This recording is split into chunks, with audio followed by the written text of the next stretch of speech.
நம்ம தொடர்ந்து ஈரானுடைய நிலவரங்களை பார்த்துட்டு இருக்கோம். இன்னைக்கு சனிக்கிழமை பாத்தீங்கன்னா பேச்சுவார்த்தைக்காக ஈரானியர்கள் வந்துட்டாங்க அப்படிங்கக்கூடிய தகவல்கள் காலையில கிடைச்சிருக்கு. நேத்து வெள்ளிக்கிழமை நைட் வரையுமே பாத்தீங்கன்னா பேச்சுவார்த்தைக்கு ஈரானியர்கள் கலந்து கொள்ளவே இல்லை. பேச்சுவார்த்தை அப்படிங்கிறது வியாழக்கிழமையில இருந்தே என்ன ஆயிடுச்சுன்னா ஆரம்பிக்க போகுதுன்னு சொல்லிட்டு அமெரிக்காவுடைய ஜேடி வான்ஸ் ஆகட்டும், இன்னும் அவங்களுடைய தரப்புல இருந்து ஒரு 3 நபர்கள் போயிருந்தாங்க. அது இல்லாம ஈரான் தரப்புல இருந்து அப்பாஸ் அராச்சி, அதுக்கப்புறம் அவர்களுடைய பாராளுமன்ற சபாநாயகர் போவார்னு சொல்லிட்டு எதிர்பார்க்கப்பட்டுச்சு. ஆனா அவங்க 2 நாட்களாகவே பாத்தீங்கன்னா வியாழக்கிழமை வெள்ளிக்கிழமை 2 நாளுமே பேச்சுவார்த்தைக்கு போகவே இல்லை. ஏன் போலேன்னு பார்க்கும்போது லெபனான்ல தாக்குதல் செஞ்சுட்டு இருக்கீங்க, போர் நிறுத்தம் அப்படிங்கிறது 2 பக்கமும் சேர்ந்ததுதான். அப்ப எப்படி நீங்க லெபனான்ல மட்டும் தாக்குதல் செஞ்சுக்கிட்டே இருக்கலாம்? நீங்க சம்மதிச்சுதான் இந்த போரை நிறுத்துனீங்க. அப்ப நாங்க பேச்சுவார்த்தைக்கு வர்றதுக்கு முன்னாடியே அங்க தாக்குதலை நிறுத்துங்க, நிறுத்தினாதான் நாங்க பேச்சுவார்த்தைக்கே வருவோம்னு சொன்னாங்க. ஏன்னா ஈரான்ல பேச்சுவார்த்தை வர்றதுக்கு முன்னாடியே தாக்குதல் நிறுத்தப்பட்டாச்சு. அதே மாதிரிதானே நீங்க லெபனான்லயும் செய்யணும்னு சொல்லிட்டு கேட்டிருந்தாங்க. அது இல்லாம பாராளுமன்ற சபாநாயகர் என்ன பேசியிருந்தாருன்னா தெளிவா சொல்லியிருந்தாரு. இப்ப அமெரிக்கா இறங்கி வந்திருக்காங்க. இந்த நேரத்துல நம்ம லெபனான் என்ன பண்ணக்கூடாது, விட்டு கொடுக்கவே கூடாது. நம்ம பேச்சுவார்த்தைக்கு போகணும்னாவே அவங்க தாக்குதலை நிறுத்தினாதான் நம்ம போறோம் அப்படின்னு சொல்லிட்டு சபாநாயகர் வெளிப்படையாகவே போஸ்ட் எல்லாம் போட்டிருந்தாரு. இன்னும் அவங்களுடைய கவர்மெண்ட்டுக்கு சொல்லியிருந்தாங்க. ஏன்னா லெபனான் அப்படிங்கிறது ஈரானுக்காக போர் செய்ய வந்தவங்க தான். அதனால லெபனான் மக்களும் நம்மளுடைய ஈரான் மக்கள் மாதிரிதான் அப்படின்னு சொல்லிதான் அவர் மென்ஷன் பண்ணியிருந்தாரு. ஆனா என்ன ஆச்சுன்னு பாத்தீங்கன்னா, இல்ல அப்படி நம்ம செய்ய முடியாது, பேச்சுவார்த்தைக்கே போகாம நம்ம நிக்கிறது அப்படிங்கிறது மறுபடியும் சண்டையை ஆரம்பிக்கிறதுக்கான வாய்ப்பா போயிடும் சொல்லிட்டு அப்பாஸ் அராச்சி அவர்களும் பெசக்சியான் அவர்களும் பேசிட்டு என்ன பண்ணியிருந்திருக்காங்க, நம்ம பேச்சுவார்த்தைக்கு போலாம், பேச்சுவார்த்தைக்கு போய் நம்ம லெபனானுடைய சீஸ்ஃபயரை வலியுறுத்தலான்ட்டு அவரை சமாதானம் பண்ணிருக்காங்க. சபாநாயகரை சமாதானப்படுத்திட்டு தான் இப்ப பேச்சுவார்த்தைக்கு வந்திருக்காங்க. அப்ப ஏற்கனவே பார்க்கும்போது ஈரானுக்குள்ளேயே 2 கருத்து வந்துச்சு. லெபனான்ல நின்னாதான் நம்ம பேச்சுவார்த்தைக்கு போறோம் அப்படிங்கிறது ஒரு கருத்து, இல்ல பேச்சுவார்த்தைக்கு போய் நம்ம நிறுத்திக்கலாம், இப்போ ஒண்ணுமே பண்ண முடியாது அப்படின்னு சொல்லிட்டு இன்னொரு கருத்து வந்துருச்சு. அதனாலதான் ஒரு 1.5 நாள் தாமதப்படுத்தினாங்க. வியாழக்கிழமை சாயங்காலம் போவாங்கன்னு எதிர்பார்க்கப்பட்டுச்சு, வெள்ளிக்கிழமை போவாங்கன்னு எதிர்பார்க்கப்பட்டுச்சு. இப்ப பாத்தீங்கன்னா கடைசி இப்ப சனிக்கிழமை தான் நமக்கு தகவல் வந்திருக்குது, அபிஷியலா அவங்க போயிருக்காங்கன்னு சொல்லிட்டு. இவங்களை வரவேற்கிறதுக்காக பாகிஸ்தான் பாத்தீங்கன்னா நல்லா பிரம்மாண்டமாக அரேஞ்ச்மெண்ட் எல்லாம் பண்ணியிருந்தாங்க. அவங்க 2 நாளாவே பண்ணி வச்சுட்டு காத்திருந்தாங்க. அப்ப எல்லாம் அவங்க வரல. இருந்தாலும் இப்பயும் ரொம்ப நல்ல விதமா என்ன பண்ணிருக்காங்கன்னா போர் விமானத்துல அனுப்பி, அதுக்கப்புறம் welcome to Islamabad, Islamabad peace talk அப்படின்லாம் சொல்லி அங்க பாகிஸ்தானுக்கு கூடிய மக்கள் கூட ரொம்ப சந்தோஷம். ஈரானுக்கு நாம பீஸ் டாக் பேசுறவேன்னு சொல்லிட்டு மக்களும் சந்தோஷமா இருக்காங்க. பட்டாசெல்லாம் வெடிச்சு நிறைய செலிப்ரேட் எல்லாம் பண்ணியிருந்தாங்க. அப்படி என்ன பண்ணிருக்காங்க, இப்ப ஈரான் பாகிஸ்தானுக்குள்ள போய் இறங்கி இருக்காங்க. இதுவரையும் என்ன நடந்திருக்குன்னு பார்க்கும்போது பாகிஸ்தான் தரப்புல இருந்து சொல்லிட்டு இருக்காங்க, நாங்க லெபனானுக்கும் சப்போர்ட் பண்ணி தான் இந்த போரை நிறுத்தி இருக்கோம்னு சொல்லிட்டாங்க.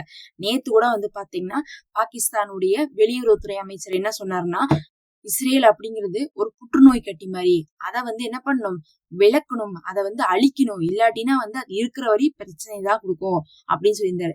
அப்படி சொன்ன உடனே நெதன்யாகு என்ன பண்ணியிருந்தாரு, அதுக்கு பதிலுக்கு எப்படி நீங்க இப்படி பேசலாம், நீங்க சமாதானத்துக்காக வரக்கூடியவங்களே இப்படி பேசலாமான்லாம் கேட்டிருந்தாங்க. அதுக்கப்புறம் அந்த போஸ்ட் அவங்க போட்டுட்டு என்ன பண்ணிட்டாங்க, நீக்கிட்டாங்க. பாகிஸ்தானை பொறுத்தளவுக்கு அமெரிக்காவுக்கு கூட அடங்கி போவாங்க, இஸ்ரேலோடு என்ன பண்ண மாட்டாங்க, இணங்கி போக மாட்டாங்க அப்படிங்கிறது தெரியுது.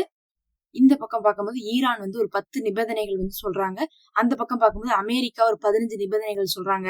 ஈரான் என்ன சொல்றாங்கன்னா, எங்களுடைய யுரேனியத்தை ஒப்படைக்க மாட்டோம், அதுக்கப்புறம் எங்களுக்கும் லெபனானுக்கும் எங்களுடைய எல்லா ப்ராக்சிஸ்க்குமே நீங்க என்ன பண்ணக்கூடாது, தாக்குதல் பண்ணக்கூடாது, எங்களுடைய பொருளாதார தடையெல்லாம் நீக்குங்க, ஆர்மோஸ் எங்க கண்ட்ரோல்ல தான் இருக்குங்கிறாங்க.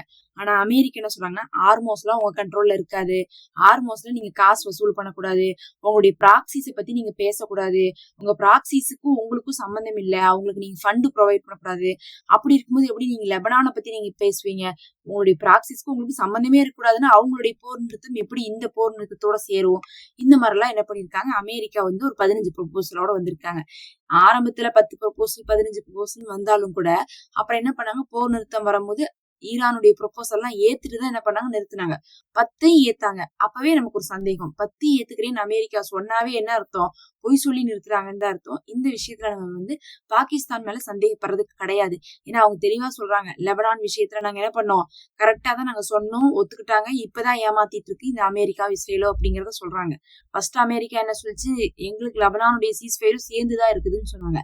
அதுக்கப்புறம் இஸ்ரேல் மிரட்டினதுக்கு பிறகு இல்ல எங்களுக்கும் அதுக்கும் சம்பந்தம் இல்லை, எங்களை பேர்டன் பண்ணாதீங்க, எங்களுக்கும் ஈரானுக்கு மட்டும் தான் சம்பந்தம் அப்படின்னு சொல்லிட்டு இப்ப மாத்தி பேசிட்டு இருக்காரு ஜேடி வான்ஸ்.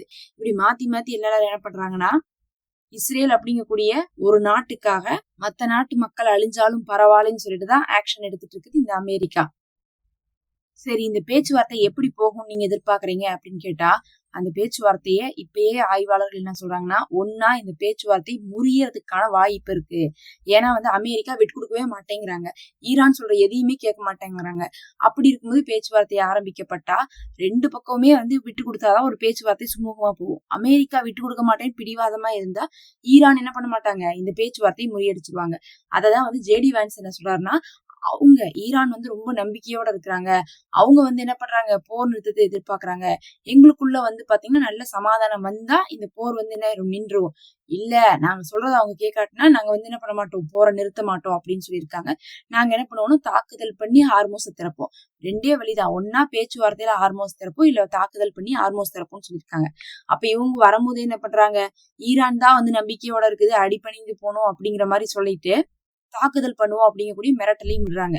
அது இல்லாம இன்னைக்கு ட்ரம்ப் வேற லோ ஐக்கியூ உள்ள மிடில் ஈஸ்ட்ல இருக்கக்கூடிய ஒருவர் எங்கிட்ட ரொம்ப கோச்சுக்கிட்டாரு. ஏன் இந்த ஈரானை விட்டு வச்சீங்க, நீங்க சீஸ்ஃபயருக்கே போக கூடாது, ஈரானை தாக்குங்க அப்படின்னு சொல்லியிருக்காரு. ஒன்னும் பிரச்சனை இல்ல, கண்டிப்பா இந்த சீஸ்ஃபயர் மட்டும் பிரேக் ஆச்சுன்னா நாங்க தாக்குவோம் அப்படின்னு இருக்காரு. ஆக்சுவலா இவர் என்ன சொல்றாருன்னா, ஈரானை தாக்க சொல்லி யாரோ ஒருத்தவங்க மிடில் ஈஸ்ட்ல இருந்து சொன்னாங்களாமா. வெளிப்படையாகவே இந்த சவுதியும் யூஏயும் சொன்னாங்கன்னு நமக்கு தெரியும். ஆனா அவர் என்ன சொல்றாரு, பொதுவா சொல்றாரு, யார சொல்றாருன்னே தெரியாத மாதிரி மிடில் ஈஸ்ட்ல மத்திய கிழக்கு நாட்டுல இருக்கிற ஒருத்தர், அவருக்கு வேற லோ ஐக்கியூன்னு என்னன்னா அறிவெல்லாம் கம்மி அப்படிங்கிறாரு. அவரே பாத்தீங்கன்னா ஈரான் அழிக்கப்படணும்னு சொல்லிட்டு அமெரிக்காவுக்கும் இஸ்ரேலுக்கும் சாதகமா தான் என்ன பண்ணிருக்காரு, ட்ரம்ப் சொல்லியிருக்காரு. ஆனா அவரை பத்தி பேசும்போது கூட அவருக்கு லோ ஐக்கியூன்னு சொல்லிதான் என்ன பண்றாரு, ட்ரம்ப் போஸ்ட் வெளியிடுறாரு. அதனால நாங்க சமாதானம் வராட்டினா கண்டிப்பா தாக்குவோம், எல்லாருமே எதிர்பார்த்துட்டு இருக்காங்க அப்படின்னு சொல்லிட்டு இப்ப ட்ரம்ப் என்ன பண்ணிருக்காரு, ஒரு மாதிரி மிரட்டுற மாதிரி பேசி வச்சிருக்காரு. கடைசியா கூட என்ன சொன்னாரு, சிவிலைசேஷனையும் அழிச்சிருவோம், அங்க இருக்கக்கூடிய ஈரானுடைய பாரம்பரியம் எதுவுமே இருக்காது, அப்படி ஒரு இனம் இருந்ததே தெரியாத அளவுக்கு பண்ணி விட்டுருவோம், அவங்களுடைய கட்டமைப்பெல்லாம் அழிச்சிருவோம்னாங்க. அப்ப சிவிலைசேஷன் எல்லாம் அழிக்க முடியுமான்னு கேட்டீங்கன்னா அவ்வளவு சீக்கிரத்துல சிவிலைசேஷன் எல்லாம் ஒருத்தவங்களுக்கு அழிக்க முடியாது. சிவிலைசேஷன் என்னன்னா அங்க இருக்கக்கூடிய எல்லாமே அழிச்சிட்டு அது பாக்குறதுக்கே என்ன ஆயிரும், ஒரு இன்ஃப்ராஸ்ட்ரக்சருமே இல்லாம ஆயிரும். அப்படி எல்லாம் அழிக்க முடியாதுங்கிறது தெரிஞ்சுமே ஏன் இப்படி சொல்லியிருக்காங்கன்னா, இது மிரட்டுறதுக்காக, பேச்சுவார்த்தை கொண்டு வரதுக்காக. அந்த மாதிரிதான் இப்ப ஜேடி வான்ஸ் சொல்றதாகட்டும், ட்ரம்ப் சொல்றதாகட்டும், எதுக்காக சொல்றாங்கன்னா பேச்சுவார்த்தை கொண்டு வரதுக்காக தான் இவங்க சொல்றாங்க. இப்போதைக்கு பாத்தீங்கன்னா பேச்சுவார்த்தை ஆரம்பிக்கப்பட்டிருக்கு. முதல் தடவையில எந்த ஒரு முடிவும் வராது. கொஞ்சம் கொஞ்சமா இந்த பக்கம் அந்த பக்கம் பேசி பேசி பேசி பேசிதான் கொண்டு வர பார்ப்பாங்க. அப்படி பேசும்போதுதான் லெபனானை பத்தி சேர்த்து பேச போறதாக சொல்லியிருக்காங்க. எல்லாருக்கும் ஒரு கேள்வி, லெபனான் உங்களுக்காக தானே போருக்கு வந்துச்சு, இப்ப லெபனான் மேல தாக்குதல் நடத்தப்பட்டு இருக்கு, ஏன் ஈரான் பதிலடி கொடுக்கலான்னு சொல்லிட்டு கேட்டதுக்கு ஈரான் என்ன சொல்றாங்கன்னா, நம்ம இந்த நேரத்துல பீஸ் டாக் வந்திருக்கக்கூடிய நேரத்துல போய் நம்ம என்ன பண்ணக்கூடாது, பதிலடி கொடுத்தோம்னா மறுபடியும் அந்த பீஸ் டாக்க நம்ம முறியடிச்சிட்டோம்னு சொல்லிட்டு 2 பக்கமே தாக்குதல் நடக்கும். இது ஒரு சமாதானத்துக்கு வழி வகுக்காது. அதே நேரத்துல லெபனான் மேல அவங்க நிறுத்தாட்டினாலும், நாங்க சொல்லிட்டோம் அவங்க நிறுத்தாட்டினாலும் இவ பீஸ் டாக்கா இருக்கறதுனால நாங்க பொறுமையா இருக்கிறோம், நிரந்தரமா பார்த்தா லெபனான் மேல நிறுத்துறதுக்கான வேலையை தான் நாங்க செஞ்சுட்டு இருக்கோம். ஒருவேளை லெபனானுக்கே நிறுத்தமே வராது அப்படின்னு இருந்தா ஈரான் ஒத்துக்க மாட்டோம் அப்படின்னு சொல்லிட்டு இப்போதைக்கு சொல்லியிருக்காங்க. ஏன்னா எல்லாருக்கும் இந்த கேள்வி இருக்கு. நேத்து ஃபுல்லா பாத்தீங்கன்னா ஈரான்ல எல்லாம் தாக்குதல் இல்ல, சீஸ் ஃபயர் வந்ததுக்கு பிறகு. ஆனா லெபனான்ல மட்டும் இருக்குது, ஏன் லெபனான் அடிக்கலன்னு கேட்டதுக்கு தான் இவங்க இப்படி சொல்லியிருக்காங்க. பொறுத்திருந்து பார்க்கலாம் இந்த சீஸ் ஃபயர் டாக் எப்படி போகுது அப்படின்னு சொல்லிட்டு. அடுத்தடுத்த அப்டேட் கரண்டாவே நம்ம கொடுத்துட்டே இருப்போம். மறக்காம சப்ஸ்கிரைப் பண்ணி வச்சுக்கோங்க. நம்ம சேனல்ல மெம்பர்ஷிப் இருக்குது, அதுல ஜாயின் பண்ணி எங்களுக்கு சப்போர்ட் பண்ணுங்க.